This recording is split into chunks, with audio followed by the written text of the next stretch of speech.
Hi friends, welcome to Cooking and More. இன்னைக்கு நம்ம ரொம்ப ஒரு ஹெல்தியான பருப்பு கீரை குழம்பு தான் செய்ய போகிறோம். ஆமாங்க, இதுதான் அந்த பருப்பு கீரை. இந்த கீரையோட பேரே பருப்பு கீரை தாங்க. இது எப்படி செய்யறதுன்னு சொல்லி பார்க்கலாம் வாங்க. இது நான் 1 கப் அளவு எடுத்து வாஷ் பண்ணி வச்சுருக்கேன். இப்போ நான் மசூர் பருப்பு அல்லது மைசூர் பருப்புன்னு சொல்லக்கூடிய சிகப்பு பருப்பு ஒரு சின்ன டம்ளரில் 1 டம்ளர் எடுத்து நான் அதை வாஷ் பண்ணி குக்கரில் சேர்த்துருக்கேன். அது கூட 5 சின்ன வெங்காயம், 3 பல் பூண்டு, 2 காஞ்ச மிளகாய், கொஞ்சமாக சீரகம், கொஞ்சம் மஞ்சள் தூள், 2-3 ட்ராப் விளக்கெண்ணெய், அப்புறம் இந்த பருப்பு முழுகிற அளவுக்கு தண்ணி, இது எல்லாத்தையும் போட்டு நல்லா கலந்து விட்டுக்கோங்க. நீங்கள் சின்ன வெங்காயம் இல்லைன்னா பெரிய வெங்காயம் கூட போட்டுக்கலாம். இப்போ இதை மூடி போட்டுட்டு விசில் போட்டு ஒரு 3 விசில் வரை விட்டு வேக வச்சு எடுத்துக்கோங்க.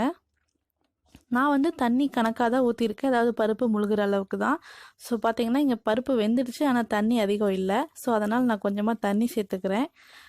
நீங்கள் ஆல்ரெடி வேக வச்ச பருப்பில் தண்ணி இருக்குது அப்படின்னா நீங்கள் இந்த தண்ணி சேர்க்க தேவையில்லை. இப்போ தண்ணி சேர்த்து நல்லா கலந்து விட்டுக்கோங்க.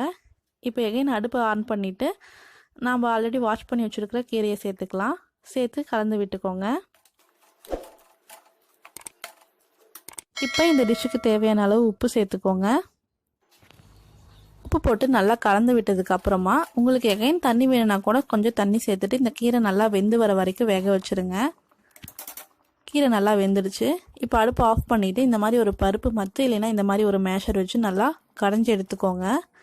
இப்போ தாளிக்கிறதுக்கு ஒரு கடாயில் நான் கொஞ்சமாக நெய் விட்டுட்டு நெய் உருகுனதையுமே கடுகு, சீரகம், கருவேப்பிந்தலை, ஒரே ஒரு காஞ்ச மிளகாய், இது எல்லாத்தையும் போட்டு தாளிச்சிருக்கேன். அப்புறம் ஒரு 5-6 சின்ன வெங்காயத்தை நான் கட் பண்ணி வச்சுருக்கேன், அதையும் சேர்த்து நல்லா வதக்கி விட்டுக்கிறேன். வெங்காயம் நல்லா ப்ரௌனாக வந்ததுக்கப்புறமா நான் ஒரே ஒரு சின்ன தக்காளியை கட் பண்ணி வச்சுருக்கேன், அதையும் சேர்த்து நல்லா வதக்கி விட்டுக்கோங்க. இப்போ கொஞ்சமாக பெருங்காயத்தூள்.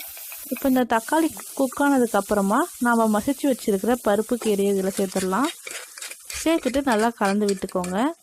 இந்த ஸ்டேஜில் உங்களுக்கு உப்பு இருக்கா இல்லையான்னு சொல்லி செக் பண்ணிக்கோங்க. உப்பு பத்தலைன்னா கொஞ்சமாக உப்பு சேர்த்துட்டு ஒரே 1 நிமிஷத்துக்கு சிம்மில் வச்சு பாயில் பண்ணிவிட்டு அடுப்பை ஆஃப் பண்ணிடுங்க. அவ்வளோதான் ஃப்ரெண்ட்ஸ், நம்மளோட பருப்பு கீரை குழம்பு ரெடி ஆகிடுச்சு. இது சூடான சாதத்தோடு கலந்து சாப்பிடுங்க, செம்மையாக இருக்கும். நீங்களும் இதை வீட்டில் ட்ரை பண்ணி பார்த்துட்டு எப்படி இருந்துச்சுன்னு சொல்லி கமெண்ட் பண்ணுங்கள். தேங்க்யூ.